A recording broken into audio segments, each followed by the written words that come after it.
Welcome to the smartest decision you've ever made, Hustlers University. This is the smartest thing you've ever done. If you're sitting there wondering, you should already know, but if you're sitting there wondering, is this gonna be worth it or not? Buckle the fuck up. This is the smartest thing you've ever done, because this is the first time, besides the PhD course, where I'm gonna lay down all of my knowledge in the world about a particular subject.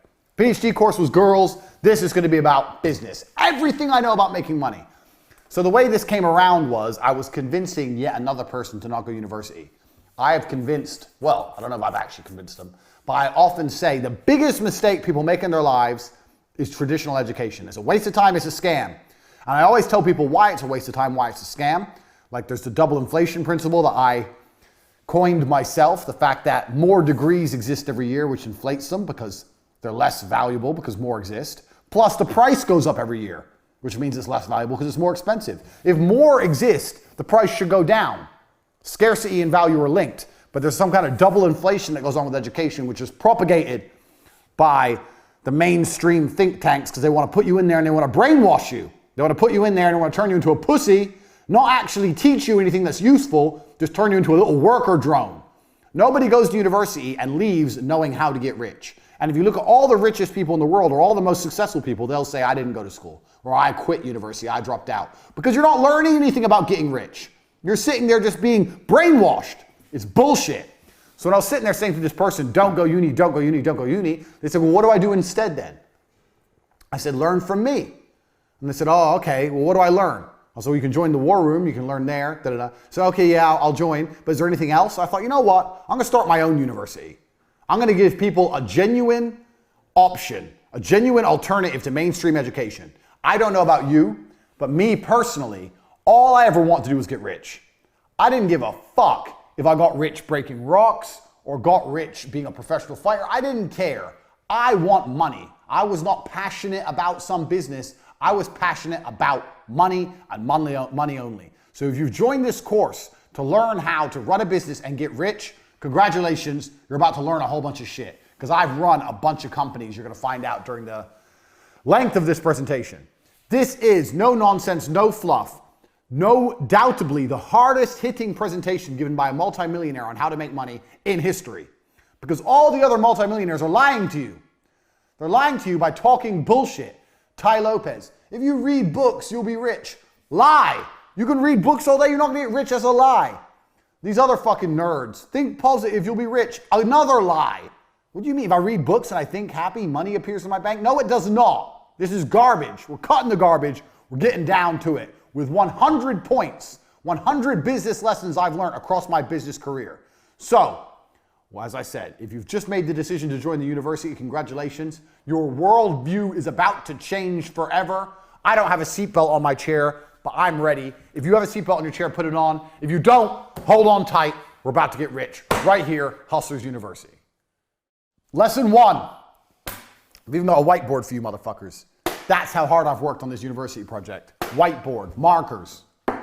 Lesson 1, speed. Now, I tell this to everybody all the time, and nobody understands what I'm trying to say. I'm gonna try and articulate it. Speed is extremely important in business. Everything that needs to be done must be done fast. That doesn't mean it has to be done cheap or shit. It means it has to be done quickly. People seem to conflate the two, that if you do something quickly, it must be terrible. That's not the case. When you're a professional fighter, you learn to punch.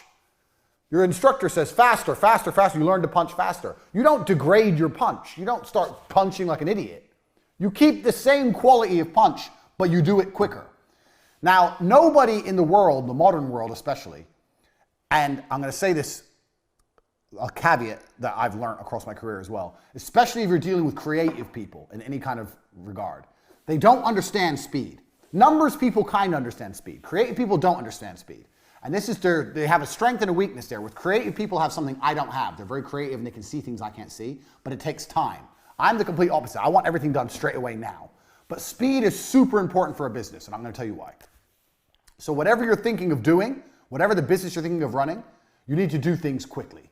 If an airplane, everyone knows how planes work, is flying through the sky, arrow, beautiful demonstration for you there, a beautiful fucking diagram. Even if its engines fail, it will continue to fly. If the engines fail, it will not fall out of the sky and instantly crash to the ground. It will continue to fly. Do you know why? Because it has forward momentum. It's going forward, and that means the wings are creating lift, air is going underneath the plane. As long as the plane goes forward, it will not fall and fail. And a business is exactly the same. The key with business is to make sure you're always moving forward, always producing content, and always doing everything you can as quickly as possible while maintaining the quality. Do not conflate quality with speed. You can do the same. If you have an idea right now and you have someone you're working with, let's say you need a new website. You tell the company it's going to take 2 weeks. No, it's not going to take 2 weeks. It's going to take 3 days. We're going to find someone else. We can't do it in 3 days. I'll find someone who can. You can build a good website in 3 days. People have unrealistic, stupid time frames. Everyone thinks things take forever. Things don't take forever. Things can be done quickly. I know, because I've done it. I've pushed people or done it myself and seen what's going to be done. Do you know what I could do in 2 weeks? Me, as a man who knows nothing about web design, in 2 weeks, I could learn web design and build a website. And I know nothing. So how the fuck can you, the guy who knows websites, take 2 weeks to build a fucking website? It's garbage. Everyone is slow. And being slow is deadly to a company for 2 reasons. One, the faster you get things online, the faster you start making money. Now, if you make money today because you were in a rush, let's say you quickly push and you get it online today and you make money. That's one universe. And another universe where it takes a week and you get it online. That week of making money is gone. That money is lost. The longer it takes to get something online, the less money you're going to make as a whole. If I start a company today to the end of my life and start a company next month to the end of my life, the one I start today has been running longer. It's going to generate more money. The quicker things are done, the quicker money is made. It's as simple as that. That's starting a company. Even if a company is already online, speed is super important once again. I'll give you an example. Let's say, I don't know, producing an advert. The faster you produce an advert, the faster it's out, the faster you get results. If you do it quick enough, you might be able to produce 2 adverts in the time that other people take to produce 1. Now you have double the advertising that other people have. Speed. You have to attack and you have to move quickly. When I talk to people, people say to me all the time, I have a business idea. I'll say, okay, cool. A week later, I'll say, how's your business? They'll go, what business? You have an idea and it's been a week. Where's your fucking company? Where's your business? It's been a week, you ain't done shit. People are lazy, people are slow, people are complacent, including you. Everything must happen instantly, quickly, fast, speed, attack. Hitler conquered Europe with blitzkrieg. You need to go quickly. I cannot emphasize this enough. Lesson 1, speed is important. Nothing can be slow. I'll tell you another quick story about this lesson. I used to run a company, so you're going to find out about a whole bunch of companies I ran and I've run in my time during this presentation. So my work history is long and varied, but I'll give it to you a very short version. There was a job selling television advertising that required a degree in marketing to sell TV advertising packages. It was cold calling. This is a long time ago. I was 13 years ago, before email was a thing. You'd get on the phone, you'd call people up, marketing manager, hi, my name's Andrew Tate, I'm calling from TriStar Television, I'm interested in da-da-da-da, are you interested in putting your brand on TV, blah, blah, blah. Old school sales, which anyone, if you've not done a sales job and if you are going to look for a job, do a sales job. Because once you learn to sell, you're going to be all right. And you're always going to be looked after by the company because you bring the money in. They're going to give you a nice car, a nice office, whatever. So anyway, I went to apply for this job. They said I needed a degree. I said, I don't need a degree. They're like, why didn't you go to university? I said, because I ain't got 4 years to waste in school. I'd rather get 4 years of experience out here working jobs. I'd rather have real experience and money in my pocket and learn the hard way than go to some school and sit around and drink alcohol and do drugs like all these other university graduates are. I'll work for free for 1 week. And if you don't think I'm good, don't give me the job. That's what I said. I worked for free for a week and they gave me the job because I'm a G. So there you go. That proves how pointless uni is. I got the job above all the graduates because I was prepared to do 1 week's free work. Well, it's better to do 1 week's free work than 4 years free work while paying money to go. The fuck is that? Waste of time. So I got this job at TriStar. I'm there. I break the company sales record in the first month. How? Because I was just on the phone. Hard work. Just calling. I would call everyone. Everyone in the office would laugh at me because we were a real small business. We were really small in terms of television advertising standards. And I would call the companies like McDonald's, like the huge companies that we never stood a chance of getting a deal with in a million years. I'd call everyone, tenacious. I'd get the newspaper and go through it. Anyone who put an advert in, that means they had an advertising budget, means they had a marketing manager, call them. So I broke the company record. In the first month, I landed 3 40 grand deals, 120 grand I brought in, 10% turnover, 10% commission, 12 grand for me. I was 20, got 12 grand. I've never had this kind of money in my fucking life. I couldn't believe it. Turns out the top salesman there, besides me, because I broke the company record for the first month. I didn't break the company record as a total, but just for the first month. The best salesman there was a guy called Dan. You're going to hear about Dan a lot because he taught me a lot about sales and business. He wanted to start his own TV company. So I'd only been there a month. Now I'm having lunch with Dan, the number 2 in the company, and he's saying, I'm going to go start my own TV company. I want to make you a managing director. I've been doing it a month. I'm 20. Now I'm going to be a managing director of this company. But I have 12 grand in the bank, so I have a bit of money to sit on. I'm like, yeah, fuck it. What's the worst that can happen? Fuck it. So I only worked for this company a month and a half before I quit and start my own TV company. I'm 20. I own 50% of a TV advertising agency. Turns out Dan is a massive cocaine addict and basically left me to run the entire company. That's why he wanted me. He wanted me to do everything and him just go out and take the money from the bank and do cocaine. So at 20, I ran the entire company. Now, for a year and a half, this company functioned. And this company functioned by selling the cheapest television advertising that ever existed. So what we would do was, let's say we would charge people 18, 19,000 pounds, and that would include a fully produced advertisement from start to finish, and their airtime on TV, and all the legalities to get them on TV. You have to go through the advertising standards, everything. That was a complete package with like 150 adverts on TV for like 18 grand. And we're calling people on the phone, me and Dan. Eventually we hired Tristan, ended up with like 10 members of staff, cold calling the world, promising television advertising at this price. Now, how does this all link back to lesson 1, speed? I'll tell you how. Because on an 18 or 19 grand package, we were only making 2 grand, 3 grand. We weren't making any money on it. In fact, a lot of the deals we were losing money or breaking even. But we were just trying to build up a customer base. We were just going into meetings saying, here's our clients, and showing a list of clients. People were like, how the fuck these young guys got all these clients? They must be some kind of young marketing geniuses. That's what people thought we were, but really we were just selling it too cheap. So we had all these clients. So how did we stay alive for a year and a half before it finally blew up in our face? Speed. We were robbing Peter to pay Paul. So we were getting money in. I bought a brand new car. Dan had a brand new car. We had this big fancy office. We're paying wages, but we didn't have the money. So how do you pay to put the person on TV? Well, you get a new deal. You get a new deal. You get a new deal. So you're paying for old deals with new money. But the key was, as long as we kept the speed going, as long as we kept pushing forward, we were never out of business. We didn't even need to make profit. We just needed to get money. If you can just find a way to get money into the bank, you don't even need profit. We were doing 2 deals a week. In our first year, we turned over nearly £1 million. I'm 20. I've got £1 million business. But there was no profit. It was just land a new deal so we can put the old deal on TV. And eventually you get deeper and deeper and deeper and deeper into the hole. So it gets to the point where you owe shitloads of money, which is what happened. Now, this business would have still lasted another 2-3 years. And this business, I learned a very valuable lesson in, which we're going to come to later. We're going to come back to this business, so pay attention. But I learned a really important lesson in this business. But this business would have lasted another 3 or 4 years, except I took a 1-month holiday to go training kickboxing in Thailand. I was still training at the minute. I wasn't a world champion by then, but I was still a professional fighter. I was training.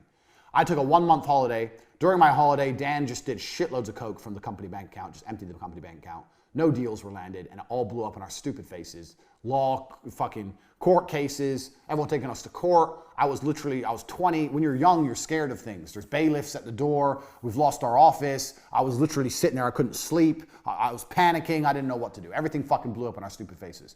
But if I could go back in time and I didn't take that 1-month holiday and I would have kept it running for another 3 or 4 years, and if I knew then what I know now, some of the other lessons I'm going to teach you, this would have made me a millionaire at 20 years old. So, speed. If you are moving fast, you cannot fail. The name of this company was T2 Television, T2. T2 Television proves speed wins. Get the money in, get a deal, produce the advert, get it out, get someone else in, get money, now, speed. No, we can't wait. When's the meeting? Oh, next Wednesday. No, it's not next Wednesday, it's tomorrow. Tell them we'll go there tomorrow. They can only travel to us next Wednesday. We'll go to them tomorrow. We have to close the deal now. Money, money, money, money, money, now. Speed. I cannot emphasize this enough because it is my entire business philosophy. If I had to give you one important point, this is the reason this is the first point. Speed. And everybody is slow. And if you start to work like me, you'll realize everyone's slow, and that's okay. But things must happen quickly. It's extremely important. The second point of the university. Most of you don't know what a business is. A business is money in. A business is nothing else but money in. It's not money out. It's not your accountant. It's not your logo. It's not your website. A business is money into a bank. So, a drug dealer who has money going into his pocket is more of a businessman than someone with a registered trade logo and an accountant and all this garbage who ain't getting paid. You own a business if you're getting paid. That's what a business is.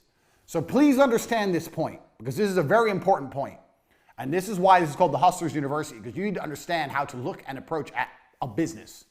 So, cash is first. So let me give you an example. I say to people, start a company. How would you start a makeup company? And they go, okay, well, I'd find some makeup and I'd get a logo and I would I'd get a trademark, and then, I'd need stock. Listen to all the things they're mentioning. Find makeup. We're going to have two things. We have things that cost money and things that make money. As a business, your primary concern is always making money. And when people think of how to start a business, all they start thinking about is how to spend money. Oh, I need to find a makeup brand. I find some makeup and test it out, and then get a logo and get some labels made and get a warehouse and get a website and spend. Where's the money in? Where's the money? This is a business. Where's the fucking money? You're talking about spending money. I'm talking about making money. So as a hustler, you always have to be about making money. Money in is a business, not money out. The amount of people I've spoke to who said, I have a business. I go, what have you got? Oh, I've got this, and I've got a registered trademark, and I own this. And I know you've all watched Dragon's Den, and you think this shit's important with your registered trademark, and you own this, and you got the logo, and you got the labels, and you got the product, and you got blah, blah, blah. You're not making any money. No one's paying you. It's not a business if no one pays you. It's a business when people are paying you. Until then, it's circle jerk bullshit. It is much better to have this right and this wrong. Understand me. It's much better to have this right and this wrong than the other way around. That is extremely important for you to understand. If I had to start a makeup brand, I would do none of this. Zero. Do you know what I'd do? I'd make a website with makeup on it and prices, and I'd start advertising. Bang. Now I'm making money. I'm getting orders. I don't have any makeup. I don't have a warehouse. I ain't got a logo. I ain't got a trademark logo. I ain't got nothing, but I'm making money. With money, you can fix the problems. So when I've got money in my bank, then I email everyone, the product you've ordered, the one you're interested in is in such high demand that we're sold out. There'll be a slight delay in delivery of your product, but don't worry, we're going to give you one for free. Or we're going to give you a free gift. Thanks for being a valued customer. Now this person's going to wait. They're like, free gift? Okay, I'll chill, I'll wait. Now you have 3 or 4 weeks to find some fucking makeup to put in the fucking mail. But at least you got money. You got money in the bank. You've spent none of your own money, or hardly any. You got money coming in, and now you got to find a way to fulfill the orders. That goes back to business lesson number 1, speed. Now you got to quickly find some makeup, find a logo, stick it on, put it in the fucking mail. But doing that makes more sense than this. What if you do all this shit, and then you try and advertise and no one buys? Then you've lost. If we do it my way, I advertise, no one buys, I ain't lost anything. Big whoop. Who cares? No one wants my makeup. Oh well, good thing I don't have 500 boxes of it sitting in my fucking bedroom. Like you dorks. A business is money in. When you want to start a business, your number one concern is, how do I get money in? Nothing else.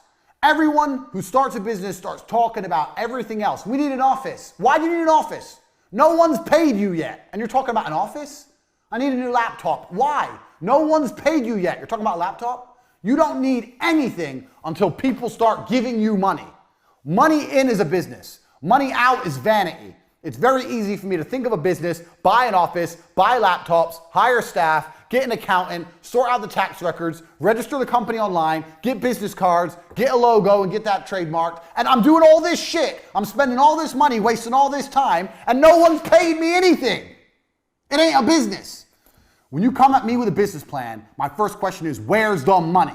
When you want to start a business, the first question is, where's the money? How are you going to get paid? Is it PayPal? Is it Stripe? Is it Bitcoin? How are you going to get paid? How can people pay you? And how are you going to convince them to do that? How are you going to convince them to pay you? When you've worked that out, you can work the rest out. A business is money in, nothing else. That's lesson number 2, and that is extremely important because it's going to save you a bunch of fuck-ups in the future. This leads on to idea number 3. The third lesson you're going to learn in business is super important. I've kind of covered it when I discussed 2, but this is very important. Start ideas for free. People come to me all the time, Andrew, I have an idea for a business. Maybe you need a small investment. It's normal. Let's say you're developing an app, you need to invest in the app or something. That happens. But a lot of people ask for insane amounts of money. 50 grand, 100 grand, 200 grand. Oh, to start my business. You can start businesses very, very cheaply if you do it the right way. Let's look at our beautiful demonstration, our beautiful diagram here of our makeup company. If you start a makeup company this way, you need minimum 200 grand. You need an office, you need logos, you need trademarks, you need stock, you need staff, you need company incorporation, you need tax, you need accountants, you need advertising budgets. You need 200 grand, 200K to start this business. If you start business this way, make a website, put some pictures on there, pretend you've got a whole bunch of stuff you ain't got, and start getting money in, you can start this business for 5 grand. Let's say for the website, 5 grand. That's 195 grand difference. Now, the problem with this business is you're going to start getting money in and you're not going to have any way to fulfill the orders. But back to business lesson number 1, because you're a fast worker, because you're industrious, because you work with speed, you'll find a way to fulfill the orders. Hey, listen, worst case, you give them the money back. Worst case, you refund them. But at least with this idea, you can test the viability of your plan, 1. And 2, you're not in the hole. So let's assume both companies are bound to fail. Here you've lost 5 grand. Here you've lost 200 grand. Why risk all that money when you can do it cheap? Also, with 5 grand startups, you can now, for the same price as starting one company, you can now start 40 companies. One of them's going to work because they're 5 grand each to start. One of them's going to work. So you have to learn that the idea of starting a business is not expensive. Get that out of your head. I'm a millionaire, a multimillionaire, and I will not spend more than 5 grand launching a company. 5 grand max. I'll spend 5 grand, and if I see money coming in, maybe I'll invest some more. Or when the money starts coming into the makeup company, you might reinvest all the money. That's fine, because that ain't your money. That's money you're making. You can build a company off the money you're bringing in from the company and never spend your own money. That's how you launch a company. Now, every time I say this, people go to me, oh, well, what about this? What about that? If you're going to launch a fucking airplane company and try and compete with Boeing, you need money, obviously. But I'm talking about for you guys out there, this is the Hustlers University. If you're looking at making money, starting a new company, or you already have a small company, some of the biggest mistakes you can make is investing lots of money. When you're broke, it's hard to make mistakes because you don't have any money to lose. When you're rich, it's easy to make mistakes because you have a lot of money to lose. Start companies as cheaply as possible, basically for free, by prioritizing money in and not prioritizing fulfillment. That way, you get to start companies cheap, you can start a lot of them, you have money coming in the door, and you can reinvest money you're making in your company and build your company from the ground up. Every company I ever made, including T2 Television, was done this way. When I got my first deal for T2 Television, I had a BlackBerry and a business card. And I went to their office and I signed the deal. I had a business bank account that was free. No tax incorporation, nothing. They paid me and I used that money to buy an office. Done. I started a television advertising agency like this. I didn't get an office first. Office, staff, computers, desks. I didn't have any money. I had the 12 grand from the commission, but I was saving that for myself in case it all went wrong. I could have blown my whole 12 grand and set up the office. But no, I bought a laptop, I had a laptop, I bought a BlackBerry, had a business card, landed my first deal, and set up my whole business off of money already coming in. And if you can do that with an advertising agency, you can do that with nearly anything. This is television advertising. This is like premier shit back in 13, 14 years ago, before the internet was big almost. Everyone wanted to be on TV. That's how you start companies. I started an advertising company with a fucking BlackBerry. This is how. This allows you to start more businesses and allows you to see what's viable and what's going to make money and what isn't without risk.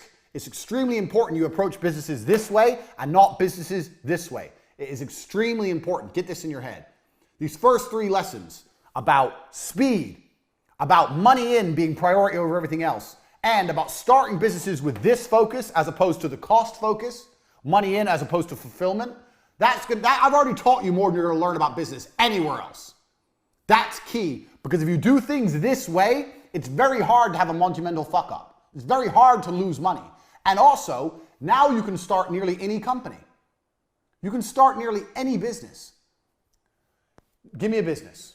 Name something completely random. A record label? A record label. You want to start a record label. So, record label, what do you have? You have, this is completely on the fly, record label. So, let me wipe my board. This is completely on the fly, unprompted. We're testing my business genius for the Hustlers University. Let me clear my beautiful diagram here. Right, so how does a record label make money? Make. We have make and we have costs. So a record label makes money by selling records, correct? I've never run a record label, so I might be wrong. So you have to sell records. Now, a record label is a digital product, so it's actually harder than makeup, because how can you sell records you don't have? So what I'd be looking to do first thing is test my distribution channels. So, costs, you need to find records you can instantly supply, unlike a makeup company. So you need to find artists which are, I wouldn't say struggling, but there's certainly, you need to go out there and find some artists which don't want money up front. So you need to work out some kind of commission deal with artists and say, look, we're gonna give you X amount on the basis of the sales. So you have to find, we're gonna put broke boys. Because it doesn't, you know what, at this point, especially with a record label, although you need good quality artists to have a good reputation as a record label, if you have shit ones at the beginning, it doesn't really matter. If you have some shit ones and you sign Rihanna later on, is anyone going to be like, oh, they have Rihanna now, but 3 years ago they had that crap band no one's heard of? They ain't going to care. It's not going to damage your reputation. So at this point, you can just get broke boys. Get broke boys, offer them a commission deal to try and sell records. So let's say we're selling a record for £1. Let's say it's a 50-50 split, 50-50. Now you've got distribution channels. How are you going to sell the records? Where are you going to sell them? Apple Music, Spotify, whatever. You have to test the distribution channels, test them out. Test out an independent distribution channel. So let's say you do all the traditional distribution, traditional stuff. And let's say you want to try and sell some stuff independently. So let's say you start a website or you go on, is MySpace still even a thing for music? No, what's the other one? SoundCloud or something like that. Yeah, so there's a few other abstract ways you can try and sell money. You can try and sell records. Let's say through their own website or through SoundCloud, through some of the other ones. You can try some abstract methods. Now here's what I would do. I'm running a record label. I find broke boys. Broke boys agree to go a 50-50 split. I promise to sell loads of records. You have to promise. This is your job. So I promise to sell fucking 100,000 records a month. Some bullshit. I promise. I'd lie. This is what I do all the time. No big deal. 100,000 a month. Easy, easy, easy. I'd get them. I'd put them across all the distribution channels. I'd see how many we sell. If we don't sell any, do you know whose fault it is? The broke boys' fault. I'll come back to them and go, okay, well, yeah, we have 2 of your songs. It's not enough. People don't know who you are. We need to produce some content to raise your profile. I don't know if you guys have any videos of you performing live. We need more music we can put out there. Da, da, da. And I would just continue to extract from the broke boys more videos, more songs, all for free, all based on a commission deal, and just put it out there. Speed, just like we said in number 1. Like I said, I've never run a record label in my life. This has come off the top of my head. Speed. Give me more, give me more, give me more. The more they produce, the more they give you, and the more you put out there, it doesn't matter. If you sell a little bit of each, you're going to start to make money. Look at what we do and what I do, all my different businesses. At this moment, I run CobraTech.com. I have the War Room, which is a business in itself. I have the webcam business. I have 2 YouTube channels. I have casinos. All I do, because it's just speed, scattergun. So in this kind of particular, if you're gonna do a record label, you need to have as much as possible video and music that you can afford. And when I say afford, a commission only deal, just constantly put out there, speed, on every single possible distribution channel. That's what you need to do. Then what you do is, when you have these boys everywhere, Broke Boys, the Broke Boy record band, you have them everywhere and you have tons of their stuff, then you can approach someone who's not shit or a little bit better. So we have the Less Broke Boys. Less Broke, we'll write here. My terrible writing because I'm writing at an angle. And when you go to Less Broke Boys, you can say, well, look at the Broke Boys. We've got them on Spotify, SoundCloud. They're on their own website selling. They're here. They're on iTunes. They're there. Look at this. This is some videos of them performing. Yeah, we use these for promotion. They're on this YouTube channel. They're on that YouTube channel. The Less Broke Boys will be like, oh, these guys, they actually got them a lot of promo. What did you really do? All you did was extract it from these guys. Now the Less Broke Boys might want to work with you. Maybe you don't give them, maybe it's a slightly better commission deal. Maybe they get 60, you get 40. Take their shit. Before you know it, you're going to have a catalog of stuff. So people go, who's this record label? You go, well, bang. And you type any of those bands in, and they flood the internet with things.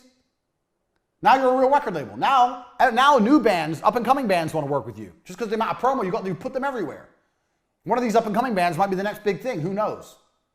All I've done in this business model, I don't know anything about record labels. All I've done is stick to my tenets of business. One, this is free. This is free. This is running a record label from your bedroom. Doing all this is some work on your computer, putting them on iTunes and making a website, whatever. That's all fucking free. Negotiate with the Broke Boys you can do in a Costa Coffee or a Starbucks. So this is a free business I've just given you. One, it's free. Two, we've prioritized money in. The first thing I wrote is, how do we make the money? How do we make the money? We sell records. Okay, so we need this, we need this, we need this. Prioritize making the money. And the third thing I did was speed, quickly. Get out, get out, get out. Tell the Broke Boys to make more. Tell the Broke Boys to start a daily vlog of them recording. A daily vlog of what it's like in the band. Start putting that on a YouTube channel. Speed, speed, speed, more, more, more. Give me content, nonstop. Speed. All I did was stick to my 3 basic business principles. Now, imagine you try this for 6 months and it doesn't work. Have you lost money? No. What did you lose? You didn't have a big fancy office. You didn't lose nothing. What's the worst that can happen? What's the worst that can happen? Nothing. And that is the exact point I'm trying to teach here. If you stick to these 3 tenets in nearly any business, you'll launch it for basically nothing, and nothing can go wrong. Nothing can go wrong. Point 4. Let me clear my board. I might get some hot chick. I can sit here and wipe the board.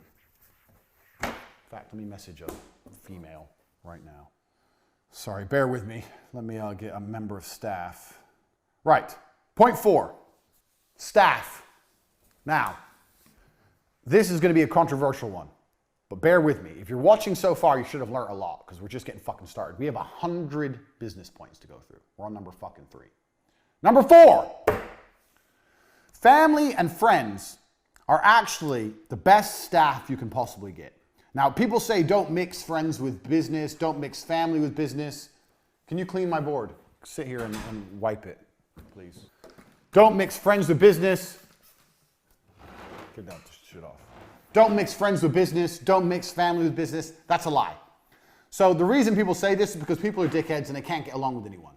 They can't get along with anybody long enough to make any money. But I guarantee you have family members right this second who could make you money. I guarantee you have a 15-year-old niece, nephew, cousin, brother, whoever, who knows more about computers than you do. I guarantee there's a 15-year-old out there with nothing better to do who knows more about Photoshop than you do right now. His stupid ass needs a job. So you can start a company right now. You can call up all your cousins. One of my cousins works for me. My brother works for me. One of your cousins, nieces, nephews, whatever, some 15, 16-year-old who's in school and bored, and say, we're starting a company. I'm going to make you a director. You're going to have 10% of the business. You're going to do everything I say. And by the time you're 20, you're going to be rich. Not bad. 7 out of 10. You're going to be rich. And he'll come start doing work for you. Now, if he won't listen to you, well, then I don't know. If you can't tell a 15-year-old to do, then you're a dickhead. But me, I always have people I can call on. There must be younger people. You don't need some old person. You need young people. And the reason for this is because young people have nothing to lose. If you hire a 30-year-old man, he has to pay his rent. He hasn't got time to waste. He has rent to pay. He has a car payment to pay, whatever. A 15-year-old, he has nothing. All he does is play video games. So if the business fails, who cares? He has nothing to lose. So why don't you utilize him? You must have friends or family members who are young enough in a position that they have time to waste. Don't hire people who can't afford to not pay their rent. Hire people who live for free. If you have friends and they have a kid, go to your friends and say, your kid's 15, he's good with computers. Yeah, I'm thinking of starting a company. I'm thinking of letting him work with me for free at the beginning, see if he's good, and if he's good, I'll start paying him. They'll love that. They'll love the idea of their son or daughter getting some enterprising work. Yeah, good idea. What's the business name? Bang! There are free, effectively free workers everywhere. And if they're not free, they're extremely cheap. And they're everywhere. You just don't utilize them. So now, let's think of you own a website business. I don't fucking know website business. Let's say you don't know, like you're me. I don't know anything about building websites. You want to start a website company. It's oversaturated. I wouldn't recommend it, but let's say you start one. You go and you find a 15-year-old and you tell his ass to learn how to make websites. You convince him it's a good idea, and then you start taking money and you give it to the 15-year-old. You're a middleman now. The 15-year-old works for free. You can do websites cheap now. You can do websites for $300. I'll do an entire website for $300. Half now, half when it's done. People are like, $300 for a website? Yeah. $150 now, $150 when it's done. Take $150, give $50 to the 15-year-old, tell him when he's done, he gets another $50. $100 for him, $200 for you, you ain't done shit, boom, wham, bam, done. He can even start your company website for advertising at the beginning for free. Bang, you have free workers out there. Find young people, because young people can afford to work for fucking nothing. You trying to find members of staff that have mortgages and fucking pension plans, that's expensive. The best staff you can find are young people. And in most cases, young people know more than the old people anyway, especially about technology and stuff. Young people are fantastic. I love hiring 18, 19-year-old kids. They know fucking more than me about fucking TikTok, Instagram, all the blah, blah, all the shit that's big. They know more than me. I'm 33, I'm not even old. These kids are sitting there going, we need to do this and this and this. I'm like, go then. They're like, I'm like, how long is it gonna take? They're like, a week. I said, no, it's gonna be ready tomorrow. Tomorrow, show me it, done. Don't piss me off, go. Speed, back to lesson 1. Bang. So you already have workers for your business. You already have them. You just don't fucking use them because you're lazy. So contact them right now. Let's get started. I apologize for the change of face, but Andrew has invited me here to talk about another very important point when it comes to making money, which is work with family when possible. That's why I'm here. Now, it's very easy for people like me and Andrew to tell you to work just with family members because we're two brothers and we're exceptionally close, but we actually learned this from other people. Me and Andrew have always been best friends, but we used to fight and argue when we were growing up, and when we were 16, 17, we worked in completely different, let's call it fields. I mean, we worked different jobs. We weren't actively putting our resources together and trying to make money. We had some friends who were Pakistani guys from the United Kingdom, and they taught us a very important lesson. One of our friends, I won't say his name, but he had a Ferrari and he used to drive it around our hometown. And we were very impressed and we said, well, how do you have this Ferrari? Because he was only a lawyer, a junior lawyer, making maybe £50,000 a year. A good income, but not a Ferrari income. And he told us, he said, you English people, you white people actually, he said, mixed race, have it all wrong. I have 6 brothers, and what me and my brothers do is this. One of us is a doctor, one's a dentist, one's a lawyer, one's an architect. We're all in different fields. What we do is we live in the same house. Our wives live with us. Our wives cook the meals and look after our children. And we pool all of our money together.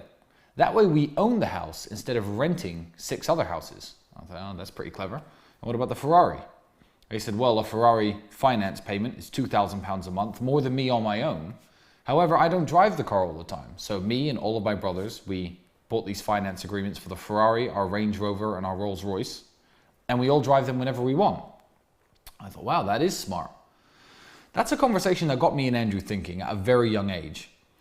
From that point on, whenever we were renting a small apartment, we'd rent it together rather than pay 2 separate rents. Property prices in England were still too expensive for us to buy. But when we worked together, when we were looking at making money, we thought, how can we do this together? And everything from there went into a single pot. Up until this day, we're multi-millionaires. We share bank accounts. I don't know what's in whose account, under what name, which house, which car is owned by who. I mean, I know on paper, but it doesn't matter because everything is collectively owned.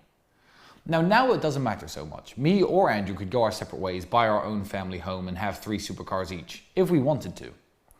But we don't. You see, when we were much younger, our first ever supercar was an Aston Martin Vantage. An old one, cost us £65,000 secondhand. It wasn't the most amazing car, but we paid for it, the both of us. That way we had a supercar for both of us to use. The money we saved, we put into business, the other activities we were doing, and that helped us propel forward to the point we're at now. So sure, it'd be easy to divide resources and split now, but why? Am I going to reach the next level faster if I do that? No. So now I live in a 7-bedroom house. My driveway is full. It's got 6 cars on it. I actually need to extend it now because Andrew won't stop buying cars, but that's fine by me. Always work with family. Now, my cousin from the United States is in a very lucky position. He's now living here in Bucharest. He works with us, and he essentially works with us forever. As long as we're making money, he's going to be here and he's part of the team. When I first met him, he was 5 years old. I didn't see him again until he was 19. Now, when he was 19, he was smart. He had it all going on, but he was a bit privileged. His mother was a very well-to-do woman, a best-selling author in the field of political science and a university professor. And he was at university, everything was getting paid for him. I thought, okay, he's not from the same world as me. But then things started going wrong for him. He was sleeping on a floor, delivering pizzas, living the kind of life I remember. So after 2 years of what I call the struggle, I thought, okay, it's time to bring Luke back in. And Luke is now a member of our team, as he is a member of our family. Now, I understand not everybody has brothers. Not everybody has cousins. You may be an only child. You may be an orphan. I don't know what you are. But everyone's got those people that are so valuable to you that you wouldn't stab them in the back for $1 billion and 1,000 women. Those are the people you want to work with. As long as you are sure that they share your sentiments, those are the people you want to team up with. Pool your resources, live in the same house. If you're broke, if you're both working dead-end jobs, rent one room together if need be. If you're good friends, if you meet a woman, tell them to take a walk for an hour and come back. That is one of the keys to mine and Andrew's success. Lesson 5, command respect. Now, what I want to do in the 100 points, this 100 tenets of business, is I don't want to talk too much about the fluffy bullshit that all the other millionaires talk about and teach, because what they're really doing is copping out. So it's very easy for Tai Lopez, who has no real business skill. Tai Lopez doesn't know anything about business, to say, you get rich by reading books, because it sounds easy. Then everyone goes, oh, really? Okay, I'll read books. It sounds easy, but it's not true. And think positive, you'll get rich. That's not true either. But some things are true. And number 5, this is true. Command respect. This is true. So I'll give you an example. We're going to go back to Dan, the T2 guy. So I still talk to Dan sometimes now. And he's a good guy. He's got a good heart, but he just loves drugs. Some people do. One of the reasons I'm good at business is because I command respect.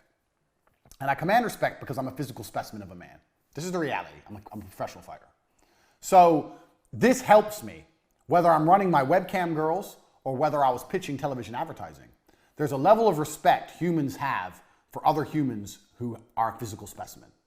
Dan is a big black guy. The way Dan sold and acted and treated staff, he could get away with that he couldn't get away if he was an obese white guy. Because there's something evolutionary about humans. And if you're a person who's viewed as strong, people respect you and people trust you. If you want to run a business and you want people to spend money with you, one of the best things you can do is go to the gym. Tell you the truth. Get in fucking physical shape and people will see, okay, well, he's obviously not afraid of hard work.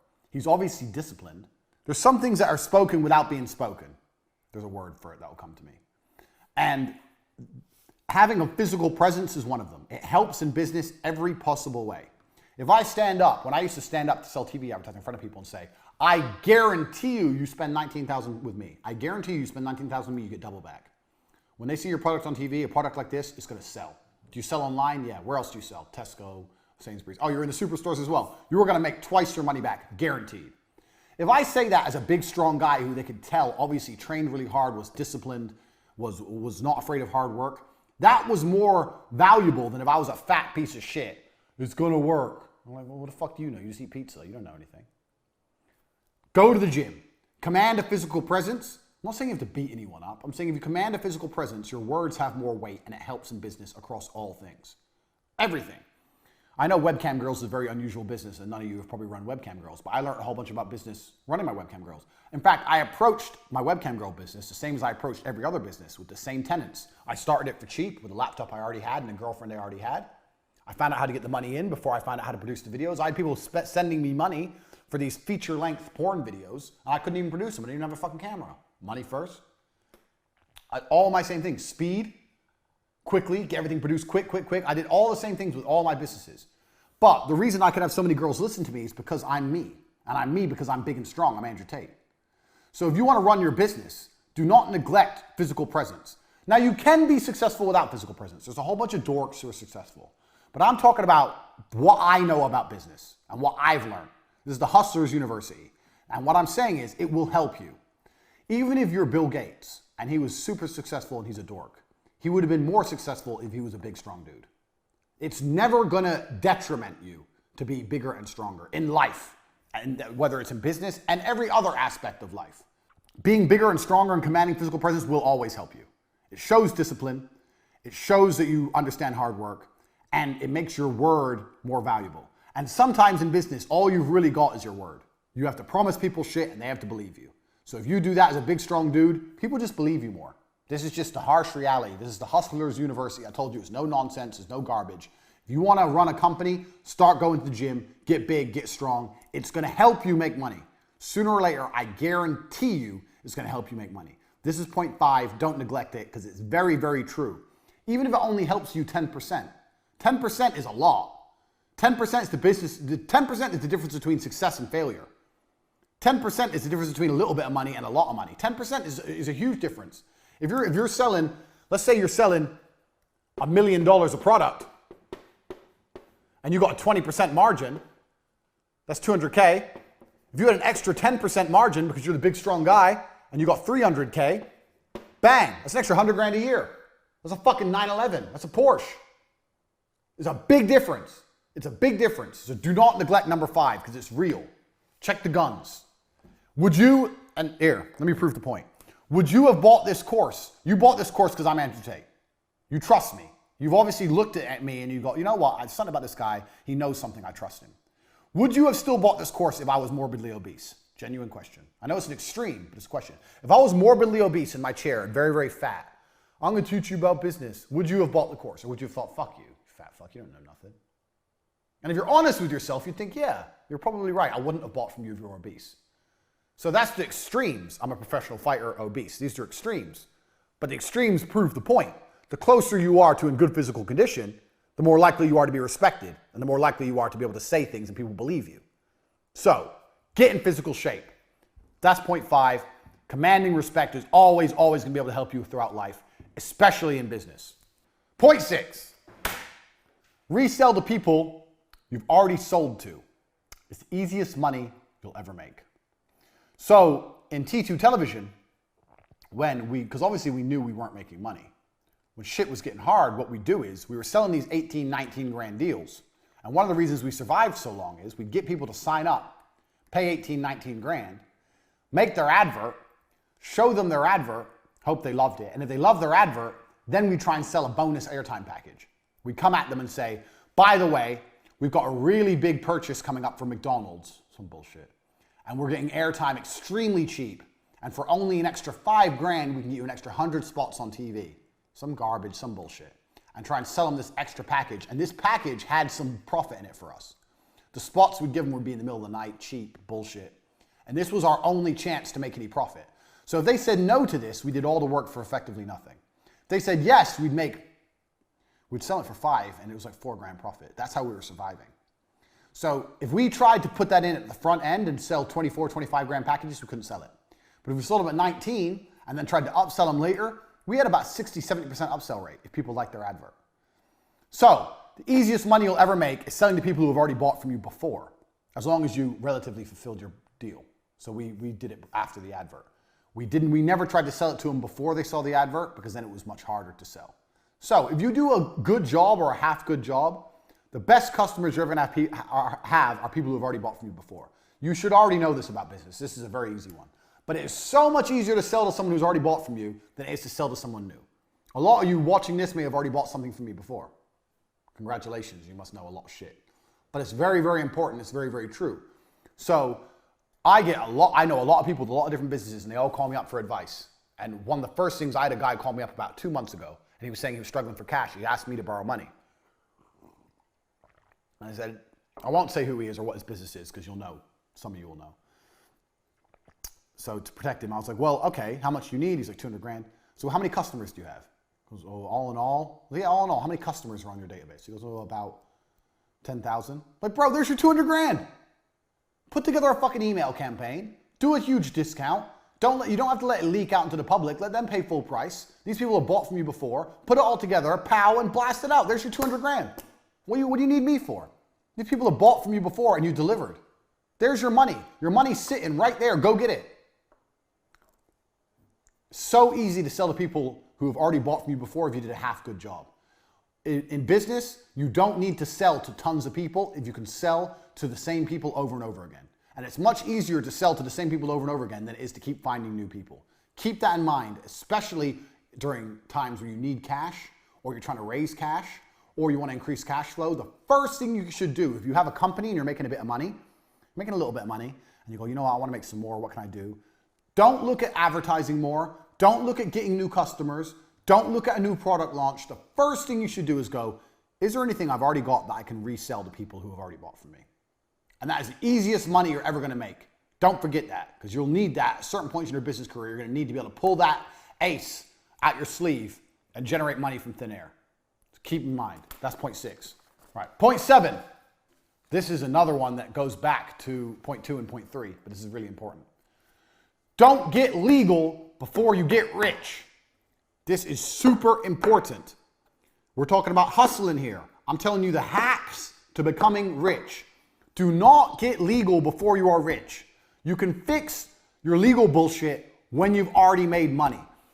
It's a shame I've deleted or erased my beautiful makeup diagram, but it's very similar to what we were saying earlier. I know so many people who have registered a company, registered for VAT, registered with the tax man, already have an accountant, and haven't made any money yet. In most of my companies, will make $1 million before I'll even consider fucking around with a tax form, talking to an accountant, or registering any fucking companies. All that shit is on the later base until you have proved the viability of your company and you have money coming in. When you're rich and you have money in the bank, then worry about that stuff. Do not waste your time, energy, and money doing all that legal crap before you know anything about whether your business is going to work or not. Don't do that. It's counterproductive and it's expensive and it's a time sink. If every time I had to start a company or an idea, I had to go register a company, get an accountant, do tax forms, do VAT forms, what a waste of time. I've started maybe 100 companies in my life. 20 of them made money. You're telling me 80 times I would have had to fuck around? Don't do that. I know so many people who have a company legally, but don't have a company in reality because it exists as a legal entity, but it does not provide cash. A company provides cash. If you're a street drug dealer, you own a company. Much more than the guy with all the legal entities which ain't making money. We're hustlers here. This is the Hustlers University. Do not confuse this. Money in. What's the lessons I've been teaching you? Money in. Where's the money in? Legal shit is a cost. We're not interested in costs until we've seen the money in. Do not get legal before you get rich. You do not need any legal bullshit. You need a website, a domain name, and you. That's it. You do not need any legal bullshit before you get rich. Don't make that fucking mistake. The reason people do that is because it makes them feel better. It makes them feel better because then they feel like they have a company. So people go, I want to start a company. They don't know what to do and they don't know how to make money. So they think, well, if I spend money and set it all up legally, then I've got a company. Then they feel better inside, like they've achieved something, when really they've achieved nothing because they're still not making money. Don't fall into these traps so you can walk around telling everyone you have a company because you spent money. Anyone can spend money. Making money's hard. Spending money's fucking easy. Do not do that vanity, I own a company on paper garbage. Fuck all that off until money's coming in the bank. Do not get legal before you get rich. Extremely important. Point 9. Use what you got. So, this comes down to one of the ideas for what idea of a business to run. So I just gave you the example of the 15-year-old cousin who can make websites. Now you own a website company. Or your 15-year-old cousin who can do, I don't know, fucking, who knows what he can do. He can mow lawns. Every 15-year-old can mow lawns. Now you have a lawn mowing business. Bang. Tell his stupid ass to go deliver some flyers. Drive him around in your car. Play some 2-pack. Chill out in your car. Text some bitches. Drive at 5 miles an hour. Let him drop off all the leaflets. And then let him mow all the lawns. You collect all the money and just pay him a percentage. Bang. You now own a lawn mowing company. Congratulations. Use what you got. I made a lot of money with webcam girls. If you're watching this, you don't know that. Webcam girls. You can go to chatterbait.com. You see girls on there on webcam, getting naked, talking to dudes, taking money. That made me millions and millions of dollars. I came up with that idea by sticking to this principle. Use what you've got. So right now, if you're sitting there, make a list of everything you have. And I mean everything. You have a house, say it's rented. You have a car, it's on lease. You have physical strength. Let's say you're a strong guy. When I was making my list, I was writing everything down. I was like, well, I've got 6 girlfriends. 6 girlfriends. So, okay, how can girls make me money? Strip club, but that takes money to set up. Remember? Costs, money in. Strip club, I cannot get money in a strip club without a club. So I looked at all the costs for a strip club and realized it's too expensive before I could get money in. It's too big a risk. Remember? It's too much risk. I could lose 300-400 grand. Can't risk that. How can I get money in? How can I get money in for having hot girls without spending money out? So my first idea was strip club. But I looked at all the costs. I was like, okay, so why do men spend money on girls in strip club? Because the girls are beautiful. They get to look at the girls, see some titties. Da-da. How can I do that without the club? Well, the internet. If I put them on the internet, it's cheap. This is literally how I thought. I stuck to my business principles. Okay, it's cheap. Start looking up, bound, discovered the webcam websites. All right, so I've already got the girls, I've already got a laptop, I've already got the internet. Bang! The day I had the webcam idea, the same day I was making money. I didn't spend any money, but I was making new money because I refused to allow myself to spend. Then I started making new money in with the webcam because I knew I had the internet, I knew I had laptops, I knew I had girls. Use what you've got. Look around you. What people do you have? Does your old mother need a new job? Maybe she's at home and she's bored and she wants to, maybe she'll mail things for you. I don't fucking know. Do you have cousins, nieces, nephews? Do you have a girlfriend who has nothing to do? Use what you have. People, things you have. Make a fucking long ass list and you'll start thinking of ideas, business ideas. And they're going to come to you like the strip club came to me. But then you're going to sit there and go, okay, this is a good idea, but I can't afford that. But then you're going to go back to the other lessons I've taught you. Okay, this is how much it would cost to set up that way. But how can I get the money in that this would generate without all the costs? And if you do that and you sit there with a piece of paper and you write everything down and you stick to the principles I've taught you so far about how to start businesses, you may find a business you can start for a couple grand. You've already got your staff, a couple grand, you got an idea, you try it. Doesn't work, lost a couple grand. Does work, bang, you're rich. That simple. If it starts to work, speed, more. Lesson 1. It's really not that complicated. This is how hustlers get rich. It's really, really simple. So, use what you got. A lot of you already have things you can use, you just don't use them. Uber's another one, man. Uber's a fucking perfect one. So, I know Uber doesn't pay very much at all. I know that. But, you know what everyone loves to do when they first get their driving license? Drive. Maybe you have a 17-year-old cousin or some shit, he's just learned to drive. Get his ass on Uber. Rent a car. Find a way to rent a car with unlimited mileage per month.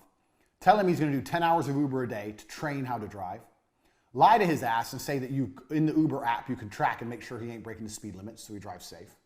Put his ass on Uber, pay for his gas and give him half the money and keep half for yourself. Bang. Done. Set him up. Get him ready. This is shit. I didn't plan. I'm just telling you things off the top of my head. Because this is how I think as a hustler. I don't need to sit and think. I just know there's money. And I find a way to get the money. That's how I am. So right now, you've got cousins out there who aren't driving Uber. If you can convince them to drive Uber, well then why don't they do it without you? Easy. You can talk some shit. Make some shit up. Hey, have you got an Uber account? No. I'll set it all up for you because it's complicated and there's some tax. I'll handle the tax. Don't pay no tax. Just lie. Blah, blah, blah. Get them an Uber. Get them in cars. Bang, bang, bang. Take the money. Done. What are you waiting for? Use what you got. You've already got people, there's cars, there's things happening. You're just not doing anything. Look around, make a full list of what you have, stick to the business principles, and find a way to get money in without spending money out. And you won't lose. That's what I did with the webcam company. And it made me millions of dollars. Millions. I ended up with huge numbers of girls.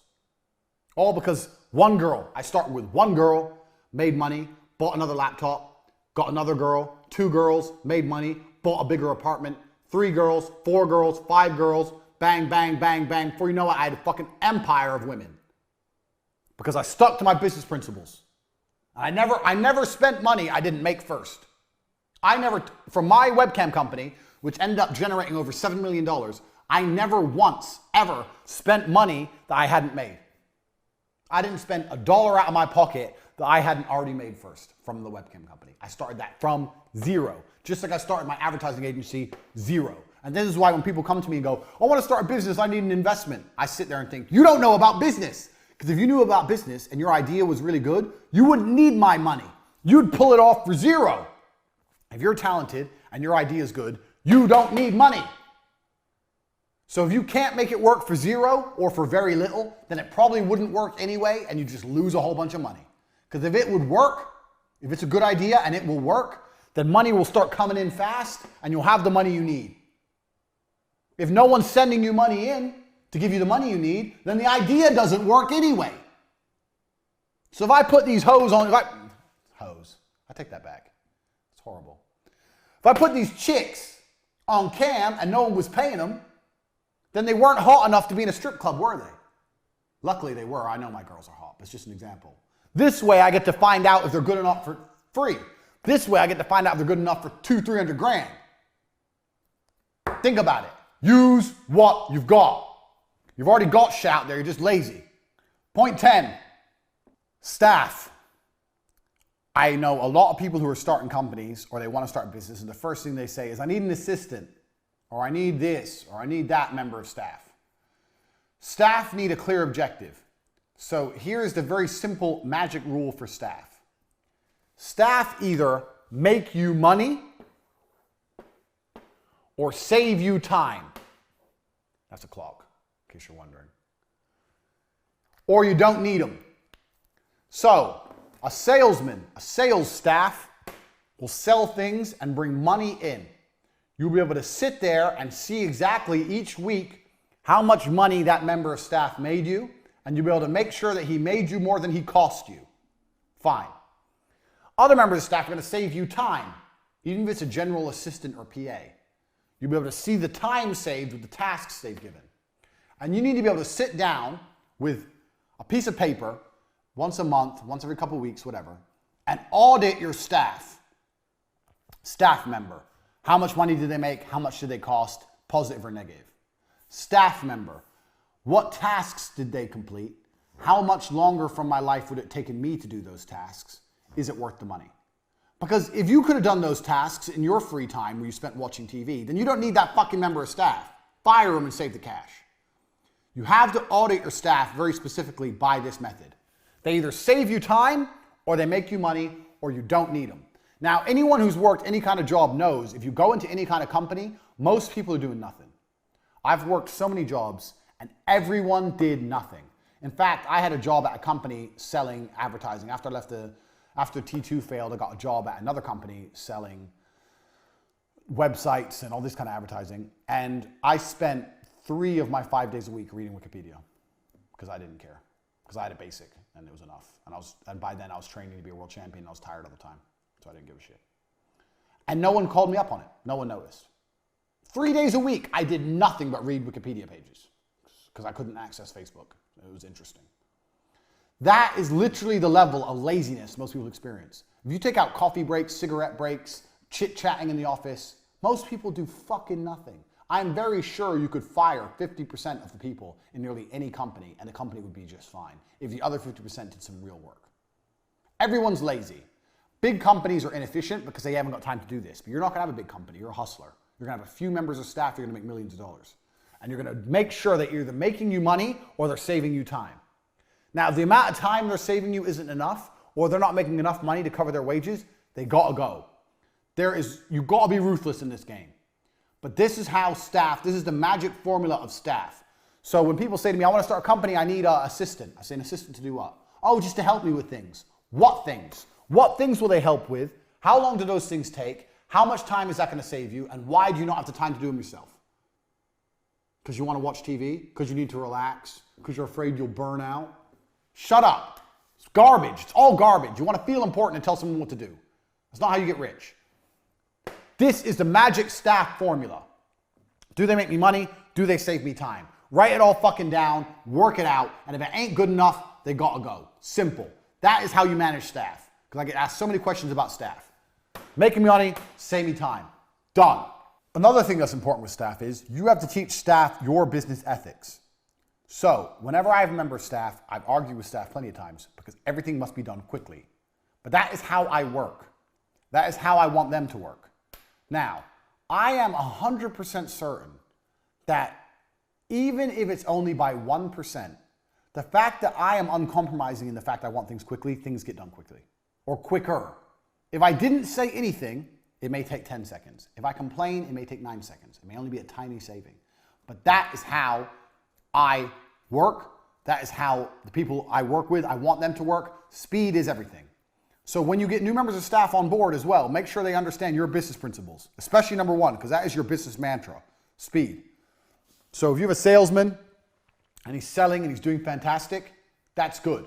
You can sit him down and say, you know what, you're doing a fantastic job, you're making lots of money. I'm very, very proud of you. Look, you're making this, you've done really well there, you're making target. There's only one thing I want to talk about is how quickly you work. I'm like, what do you mean? I'm hitting target. Yeah, you are hitting target, but when you're inputting information into the system, I think we can get that done quicker. There must be a faster way we can get that done. Free up his time. If he does things quicker, he has more free time to sell more products, he'll make more money. Speed. No one ever works fast enough. When I was fighting, jab cross, the basics is never quick enough. It has to be quicker. It has to be quicker. In fighting, there's no such thing as too quick. Everything must be faster all of the time. It's the same in your business. All of the time faster. All of it, all the time. If your assistant is saving you time, if they work faster, they save you more time because they have more time to do more things to save you time. Faster, all the time. So even if they're both performing, you still have to re-incentivize and re-alliterate point one. Point one is super, super important. If you do that, you're going to get more out your staff, more money's going to be made, more work's going to get done. It's better for everyone as a whole. I learned this business. I learned this. We're going to come, I'm probably, some of these points will overlap, but before television, I worked as a fishmonger. When I was 15 was my first job, and I used to carry boxes of ice and fish at 6 o'clock in the morning on the market. Shit job. In the middle of winter, you're carrying ice, 6 in the morning, it's -5, it's horrible. Your hands are shaking, it's a horrible job. And I got paid no money, but I did it because I wanted money. So if I'll do that at 15, your 15-year-old nephew will make a fucking website. So I used to get up at 5, run from where I lived in Luton to the town center market, run, because I didn't have a fucking car, work 10 hours, and then run home. That's how much energy you have when you're young. That's what I did. And the person I worked for was my uncle. My uncle worked there, his name was Keith, and he always used to tell me, faster, faster, faster, faster. And I was always trying to move these boxes of fish as quickly as possible. And when I was moving all the boxes, I'd say, yeah, but if I finish it all, what's the rush? I'm here till 5 o'clock. He goes, no, faster, faster, faster. He'd always push me to finish it. And then if I finished everything, I'd have maybe 3 hours left. If I walked, it would take me to 10 hours. If I ran like crazy, it would take me 7 hours. So I'd have 3 hours spare. I say, now what do? He goes, there's always work to do, find work to do. I go, what do you mean find work to do? He goes, find work to do, find work. If I see you standing around, I'm gonna get angry, find work. That's what he used to say. I'd end up sweeping the floor or wiping the walls, cleaning the walls, some dumb shit. But he was right. And we're gonna come to this point later on. If you do things quickly, you have more time to find work to do.